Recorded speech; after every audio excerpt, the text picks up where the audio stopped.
जय हिंद साथियों, यूपीएससी हिंदी में आप सभी का हार्दिक स्वागत है। आज हम लोग एक प्रश्न के माध्यम से जीएस 5 और 6 जो यूपी स्पेशल का पोर्शन रहता है, तो आप लोग की अगर सहभागिता रहेगी, कमेंट्स आप लोग एक बार करके बताइएगा। तो इस पे हम लोग और भी क्लासेस करेंगे, लेकिन आज वाली क्लासेस में हम लोग बेसिकली जीएस 5 जो कि हमारा यूपी के कल्चर, यूपी के इतिहास, इनसे संबंधित है। इससे संबंधित एक प्रश्न हम लोग करेंगे।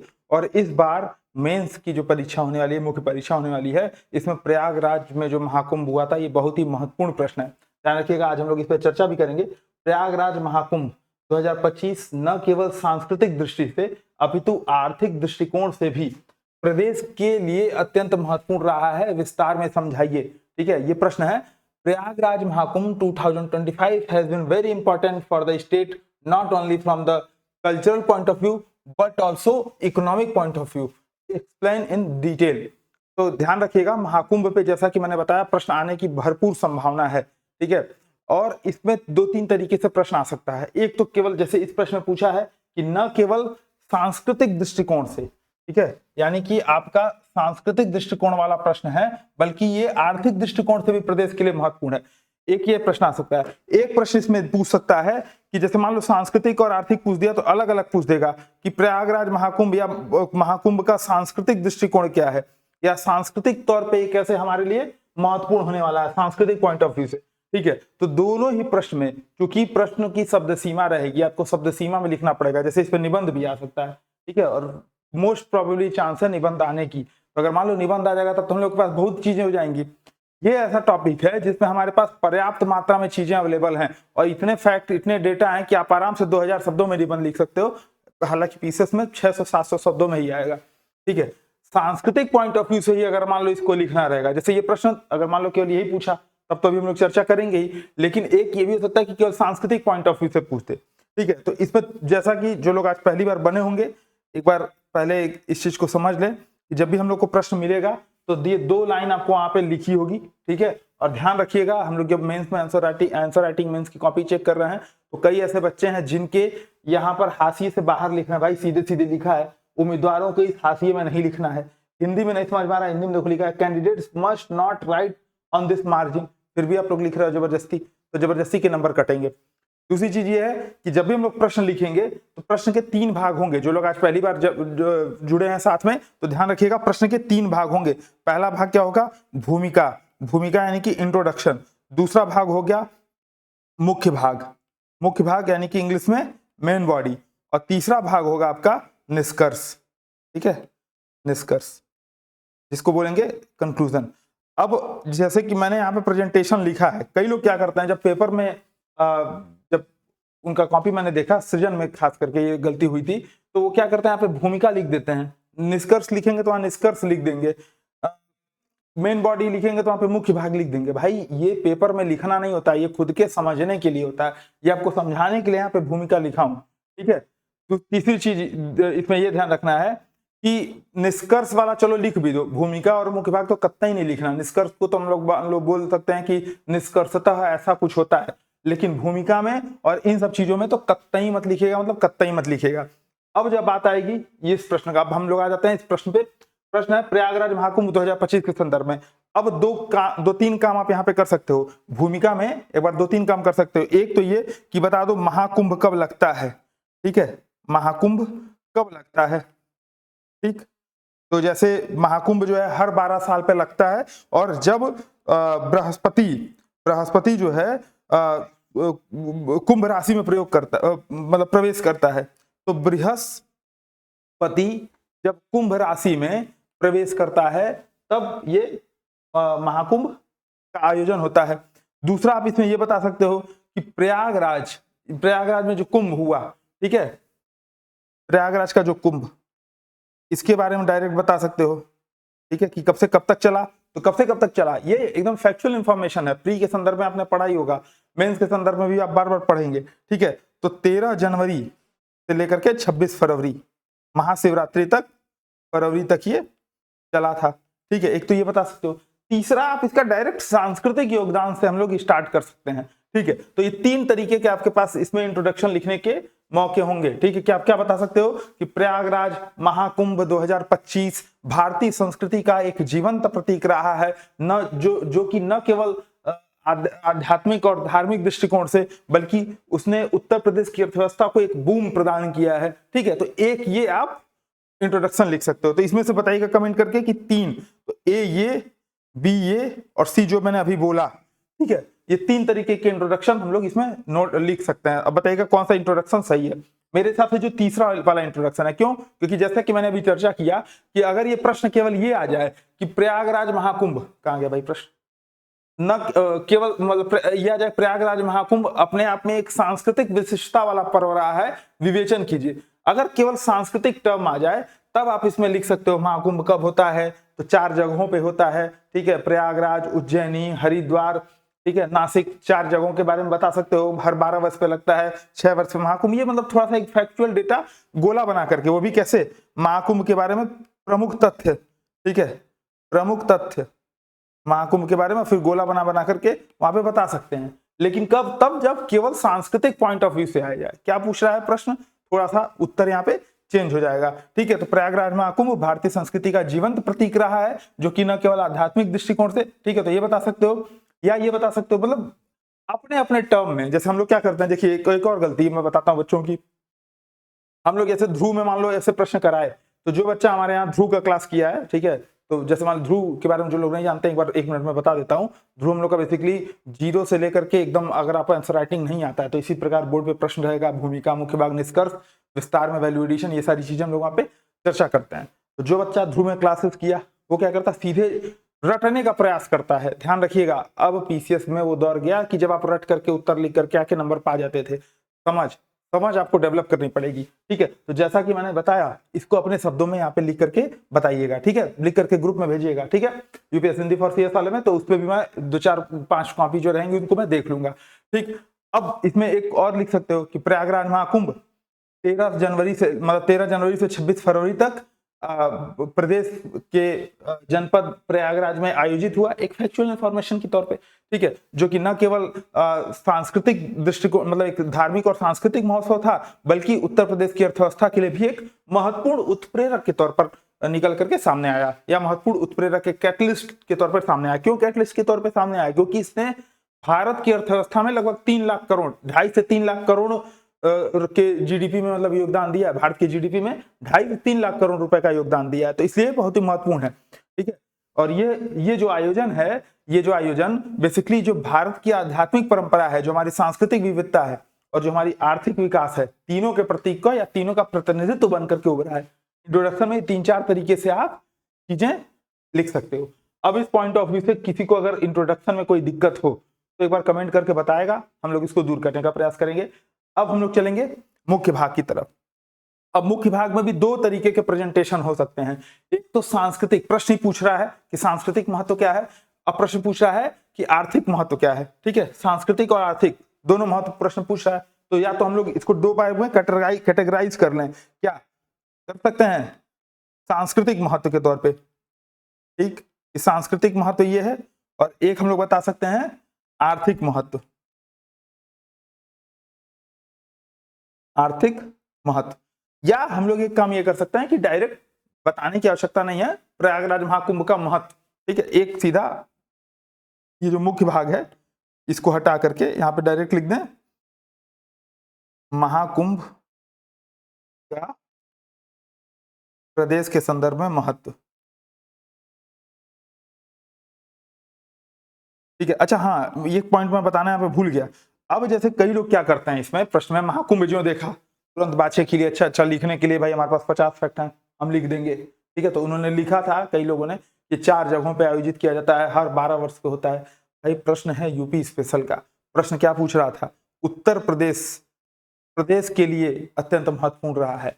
तो आप इसमें आप 4 जगहों पे कुंभ लगता है ये बता करके क्या करोगे? ठीक है, तो ये कुछ बचकानी वाली, जैसे कई लोग अभी भी बच्चों वाला उत्तर लेखन करते हैं, इससे बचना है।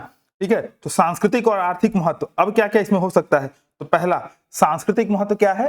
ये प्रदेश, अच्छा इसमें भी हम बहुत सारी चीजें लिख सकते हैं कि भाई ये है, वो है, फलान ढिमाका, लेकिन हमको क्या लिखना है? अच्छे नंबर्स पाने के लिए। ध्यान रखिएगा, GS 5-6 में जो इधर उधर के वीडियोस देख करके गए थे और उत्तर लेखन करके आए थे तो उनका नुकसान हुआ। जो लोग बढ़िया से, जो लोग एकदम कीवर्ड्स को पकड़ करके, सिलेबस के पॉइंट को पकड़ करके मतलब जिन्होंने उत्तर लेखन किया, तो उनको पहली बार में ही बहुत अच्छे नंबर मिले। तो पहला पॉइंट ऑफ व्यू से आप क्या इसको बता सकते हो कि ये न केवल सांस्कृतिक दृष्टिकोण से, तो सांस्कृतिक दृष्टिकोण से क्या महत्व रहा, तो आध्यात्मिकता और धार्मिकता का संगम, ठीक है, कॉन्फ्लुएंस ऑफ स्पिरिचुअलिटी और उसको क्या बोलेंगे, धार्मिकता, रिलीजियसिटी जो भी बोलेंगे, मतलब धार्मिकता और सांस्कृतिक, ठीक है, आध्यात्मिकता का संगम। तो जो कीवर्ड, जो जिस कीवर्ड का प्रयोग प्रदेश सरकार कर रही है, आध्यात्मिकता सर्व सिद्धि प्रदा कुंभ, ठीक है, तो वो आपको जब कंक्लूजन में लिखेंगे, ठीक है, ये याद आ गया ना, इसको लिखना कंक्लूजन में, इसको सर्व सिद्धि प्रद कुंभ, ठीक है, इससे जोड़ा जाएगा। अभी मतलब कीवर्ड्स वगैरह थोड़ा सा दिमाग में बचा के रखिएगा, अभी याद आ गया तो उस समय जोड़ा जाएगा, ठीक है।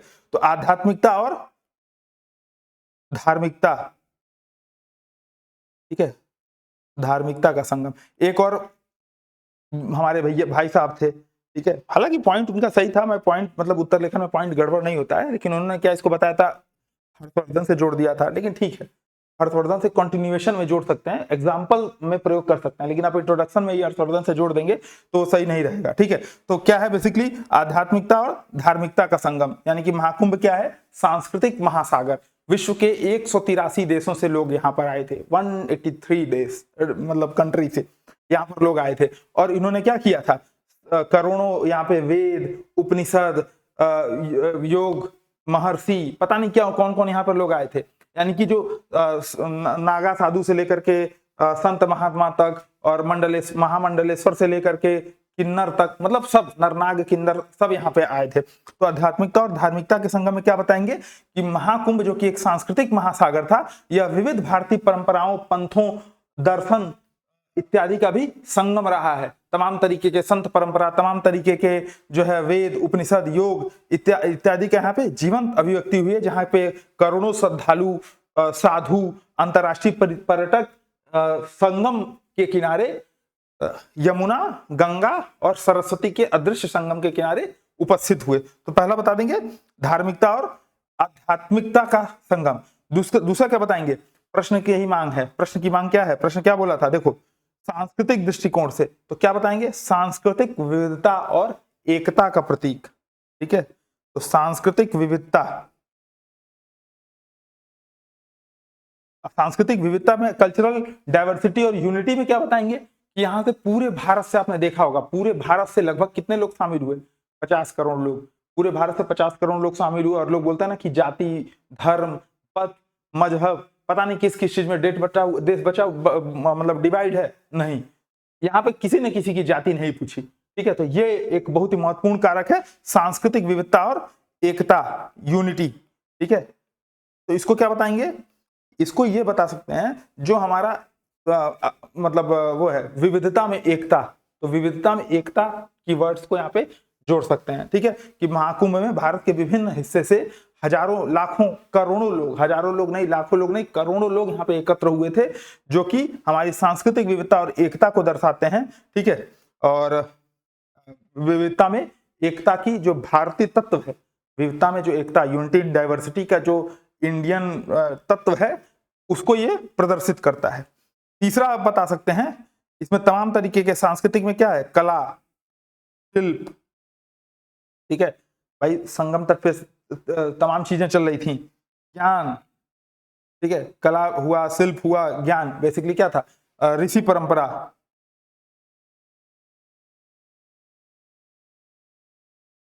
ठीक है, ऋषि परंपरा,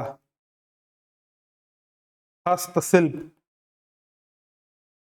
लोक कला, ठीक है, नृत्य, संगीत, कथा, पुराण, ठीक है, इत्यादि का यहाँ पे क्या हुआ, प्रदर्शन का, मतलब यहाँ पे कला, न केवल कला, शिल्प, ज्ञान, ऋषि परंपरा, हस्तशिल्प, लोक कला, नृत्य, संगीत, बल्कि कथा, पुराण इत्यादि भी यहाँ पे हुआ। और इसीलिए सांस्कृतिक जो विरासत के प्रदर्शन के कारण ही 2017 में यूनेस्को ने इसको क्या किया था, अमूर्त वैश्विक विश्व अमूर्त धरोहर के रूप में मान्यता दी थी, तो यूनेस्को से जोड़ देना। ठीक है, फ्लो में बता दीजिए कि यूनेस्को की भी मान्यता मिली है, 2017 में ही मिली थी ना, एक बार कमेंट करके बताइए कितने वर्ष कब इसको मिली थी। ठीक है, तो शायद 2017 में मिली थी, 2017। ठीक है, 2017। अभी पता नहीं ये वीडियो कैसा आ रहा होगा, ये दिख रहा होगा कि नहीं, पर कमेंट करके बताइएगा। यहाँ पे जो चीजें हैं प्रेजेंटेशन, ये आपको वहाँ पे बोर्ड पे मतलब सामने दिख रहा है कि नहीं, क्योंकि अभी बहुत दिनों बाद हम लोग बोर्ड पे फिर से वापस आए हैं। ठीक है, अब इसमें आर्थिक दृष्टिकोण से, ठीक है, तो आर्थिक दृष्टिकोण से चाहिए तो अलग बताइएगा, चाहे तो आप उसी में बता सकते हैं, आपकी मर्जी। आर्थिक दृष्टिकोण से बेसिकली क्या रहा, तो आर्थिक गतिविधियों में आर्थिक अवसरों के लिए एक विशाल मंच तैयार, प्रदेश की देश की अर्थव्यवस्था में राज्य सरकार के अनुसार, ठीक है, राज्य सरकार का डेटा था 2.5 लाख करोड़ रुपए के लगभग जीडीपी में जुड़ा है। ठीक है, तो ये बता सकते हैं। ठीक है, और इसको चाहिए तो $1 ट्रिलियन इकोनॉमी। ठीक है, $1 ट्रिलियन इकोनॉमी या $5 ट्रिलियन भारत की इकोनॉमी का, यूपी का लक्ष्य क्या है, $1 ट्रिलियन इकोनॉमी, और भारत का लक्ष्य $5 ट्रिलियन इकोनॉमी। तो उसमें जोड़ सकते हैं कि $1 ट्रिलियन इकोनॉमी में योगदान दिया इसने, न केवल रोजगार सृजन के माध्यम से, बल्कि 2 से 2.5 लाख करोड़ रुपए की आर्थिक गतिविधियां यहाँ से उत्पन्न हुई। ठीक है, तो ये जो इवेंट है, इकोनॉमिक एक्टिविटी जनरेट किया है अप्रोक्सीमेटली 2 लाख करोड़ रुपए का। ठीक है, जो कि प्रदेश में $1 ट्रिलियन इकोनॉमी। तो ध्यान रखिएगा, जितना आप कीवर्ड से जोड़ेंगे, जितना आपका उत्तर मल्टी डायमेंशनल अप्रोच के साथ रहेगा, उतना ही परीक्षक आपको यहाँ पे नंबर देगा। ठीक है, तो एक तो ये हो सकता है। दूसरा, अब यहाँ पे पर्यटन और जो आतिथ्य सेक्टर है, ठीक है, हॉस्पिटैलिटी क्या बोलेंगे इंग्लिश में, आतिथ्य जो भी बोलते हैं, तो जो पर्यटन, जो टूरिज्म और हॉस्पिटैलिटी, शायद आतिथ्य का मतलब हॉस्पिटैलिटी ही होता है, तो पर्यटन और आतिथ्य सेक्टर में जो है उछाल आया है। ठीक है, लगभग 50 करोड़ श्रद्धालु आए वहां पे, होटल, रेस्टोरेंट, ट्रैवल एजेंसियां, ठीक है, मतलब मोटी मोटा यूपी सरकार का आंकड़ा है, लगभग 3.5 करोड़ रुपए का प्रत्यक्ष रूप से वहां पे प्रयागराज में स्पेशली 3.5 करोड़ रुपए का, मतलब इसमें हॉस्पिटैलिटी सेक्टर से जुड़ा। इसके अलावा जो यहाँ पे आए थे वो न केवल यहाँ पे घूमे, बल्कि भाई कोई अमेरिका से लोग आ रहे हैं, मेरे जानने वाले बैंकॉक से कम कुछ नहीं तो 100-150 लोग आए। अब बैंकॉक से आए तो भाई कुंभ जा रहे नहाने, कहाँ जा रहे हो, तो कुंभ जा रहे नहाने, कुंभ गए नहाने, और कुंभ से फिर कहाँ गए, अयोध्या राम मंदिर दर्शन करने, फिर कहाँ गए, काशी मथुरा दर्शन करने, फिर कहाँ गए, तो जितना भी वृंदावन घूमने, तो जितने भी सर्किट हैं पर्यटन सर्किट, ठीक है, तो कुल कितने पर्यटन सर्किट हैं, तो 14 पर्यटन सर्किट या जितने भी होंगे। ठीक है, तो क्या करेंगे, पर्यटन और जो आतिथ्य सेक्टर है वो 50 करोड़ लोगों के कारण प्रत्यक्ष तौर पर लगभग 3,000 करोड़ रुपए का रेवेन्यू जनरेट करता है, बल्कि हमारे जितने भी 14 पर्यटन सर्किट हैं। ठीक है, तो ध्यान रखिएगा, जितना आप कनेक्टिविटी जो अलग से अदर से डेटा पढ़ोगे, ठीक है, अब इसको जैसे अभी हम लोग सर्व सिद्धि प्रदक कुंभ जोड़े ना, तो इसको हम लोग क्या जोड़ सकते हैं, सॉफ्ट पावर से, विदेशों से लोग आ रहे हैं तो सॉफ्ट पावर से जोड़ देंगे कंक्लूजन में, अभी याद दिलाइएगा, सॉफ्ट पावर से भी हम लोग इसको जोड़ेंगे। तो जितना आप मल्टी डायमेंशनल अप्रोच रखोगे उतना आपके लिए ये फायदा करेगा। ठीक है, फिर अगला क्या बता सकते हो इसमें, स्थानीय रोजगार, ठीक है, रोजगार में वृद्धि, परिवहन में वृद्धि, ठीक है, संचार में वृद्धि, ठीक है ना, परिवहन, ये स्थानीय ये रोजगार, परिवहन, जो क्या उसको बोलते हैं, बुनियादी ढांचे, भाई गवर्नमेंट ने तमाम तरीके के रेलवे स्टेशन का विकास किया, तमाम जो है पुल्स बनाए, तमाम चीजें, इंफ्रास्ट्रक्चर डेवलपमेंट का इसमें काम किया। ठीक है, जैसे शायद यूपी, मैंने डेटा शेयर भी किया था, यूपी गवर्नमेंट की वेबसाइट थी कि प्रयागराज में 10 नए रोड ओवर ब्रिज बनाए गए थे, रेलवे स्टेशन का आधुनिकीकरण हुआ था, और सड़क नेटवर्क का खास करके उत्तर प्रदेश में बहुत ज्यादा विस्तार हुआ इसके कारण। ठीक है, तो स्थानीय रोजगार, परिवहन, संचार प्रणाली, इन सबसे आप जोड़ सकते हो। ठीक है, फिर क्या है, क्योंकि इसने न केवल मतलब अर्थव्यवस्था का और क्या पॉइंट ऑफ व्यू हो सकता है, प्रौद्योगिकी। ठीक है, तो डिजिटल प्रौद्योगिकी से जोड़ सकते हैं कि जो कुंभ है, डिजिटल प्रौद्योगिकी, सफल कुंभ आयोजन के लिए जो AI आधारित भीड़ निगरानी थी, ठीक है, ड्रोन निगरानी, है ना, इससे क्या हुआ, आयोजन की दक्षता और सुरक्षा में वृद्धि हुई। भाई 50 करोड़ लोग जुड़े, लेकिन इसके बावजूद एक आध छिटपुट घटनाएं छोड़ दी जाए तो बहुत बड़ी, मतलब 50 करोड़ लोग जहां जुड़ रहे हैं, अब जैसे आज ही गोवा में हादसा हुआ है, 50,000 लोग जुटे थे, 6 लोग की डेथ हो गई, उस हिसाब से देखा जाए तो यहाँ पे कुंभ में ऐसी कोई बहुत बड़ी घटना नहीं हुई। ठीक है, छुटपुट घटनाओं को छोड़ दिया जाए तो ये सब जोड़ सकते हैं। तो इन सबों ने क्या किया, वैश्विक पर्यटन में वृद्धि की और कहीं न कहीं प्रदेश की इकोनॉमी को बूम मिला। ठीक है, तो वैश्विक पर्यटन से जोड़ सकते हैं। ठीक है, बेसिकली क्या हुआ इसमें, पर्यटकों के लिए जो टेंट सिटी बनाई गई थी, जो टूर्स एंड ट्रेवल्स वाले थे वो गाइड वगैरह रखे थे। ठीक है, इसके अलावा जो सांस्कृतिक कार्यक्रम हुए थे उससे भी रेवेन्यू जनरेट हुआ। ठीक है, और सबसे बड़ी बात क्या है कि इसने जो है रोजगार सृजन, स्थानीय व्यवसाय, एमएसएमई, पर्यटन, इंफ्रास्ट्रक्चर डेवलपमेंट, इन सब में तो काम किया ही। इसके संदर्भ में कुछ डेटा भी मेरे हिसाब से ना, डेटा एक डेटा का सेट यहाँ इसके लिए तैयार कर लीजिएगा। जैसे रोजगार सृजन पे मैं इस पे जब पढ़ रहा था तो रोजगार सृजन में तमाम तरीके के इसमें बताए गए थे कि लगभग इसमें 15,000 सफाई कर्मी लगाए गए थे, 15,000 सफाई कर्मी। ठीक है, 45,000 इसमें पुलिस सुरक्षा कर्मी लगाए गए थे, 10,000 जो हैं इसमें अधिकारियों की ड्यूटी लगी थी। ठीक है, अधिकारियों की, भाई ऐसे तो मतलब गोलू भैया की भी ड्यूटी लगी थी, और बताया जाता है कि 210 आईपीएस को उतारा गया पेपर में, ऐसे करके न्यूज आई थी, योगी सरकार ने 210 आईपीएस अधिकारियों को उतारा। तो ऐसे करके कुछ था। तो रोजगार सृजन ये तो प्रत्यक्ष हो गया, अप्रत्यक्ष भी हो गया। ठीक है, तो वैश्वीकरण मतलब विश्व से जोड़ सकते हैं, है ना। तो ये कुछ रहा, और इसके बाद जो है कंक्लूजन क्या देंगे, तो ये सब तो कुछ रहा मेनली अर्थव्यवस्था के पॉइंट ऑफ व्यू से। कंक्लूजन इसमें क्या दे सकते हैं, तो कंक्लूजन सबसे बढ़िया ये रहेगा, सर्व सिद्धि प्रद योग और सर्वे भवन्तु सुखिना, क्योंकि सांस्कृतिक है, सर्व सिद्धि प्रद योग की बात हो रही है, सर्वे भवन्तु सुखिना तो बताइएगा कि सर्व सिद्धि प्रद कुंभ, ठीक है, योगा बोल दिया था, सर्व सिद्धि प्रद कुंभ के ध्येय वाक्य के साथ सर्वे भवन्तु सुखिना, सर्वे संतु निरामया या सर्वे भवन्तु सुखिना की जो, या वसुधैव कुटुंबकम की जो भारतीय अवधारणा है, जो भारतीय सांस्कृतिक अवधारणा है, उसने क्या किया, देश के सॉफ्ट पावर में, यानी कि प्रयागराज महाकुंभ केवल एक धार्मिक उत्सव नहीं रहा बल्कि एक सांस्कृतिक और आर्थिक क्रांति का भी स्वरूप बना, जिसने भारत के कुंभ को सर्व सिद्धि प्रद कुंभ के माध्यम से, वसुधैव कुटुंबकम के माध्यम से एक सॉफ्ट पावर को, जो भारत का सॉफ्ट पावर है, उसको क्या किया, वैश्विक मंच पे प्रस्तुत किया। ठीक है, और जिससे न केवल उत्तर प्रदेश की, भारत की, बल्कि उत्तर प्रदेश की भी अर्थव्यवस्था का विकास हुआ। ठीक है, तो इस प्रकार जो है बता सकते हैं कि मतलब कंक्लूजन, इंट्रोडक्शन ये रहेगा। अब ध्यान रखिएगा, पॉइंट आपके पास में इसके अलावा 50 भी रहेंगे, लेकिन हमको 2 चीजें ध्यान रखनी है। एक तो ये कि ये प्रश्न 150 शब्दों का है, तो 150 शब्दों में ही लिखना है।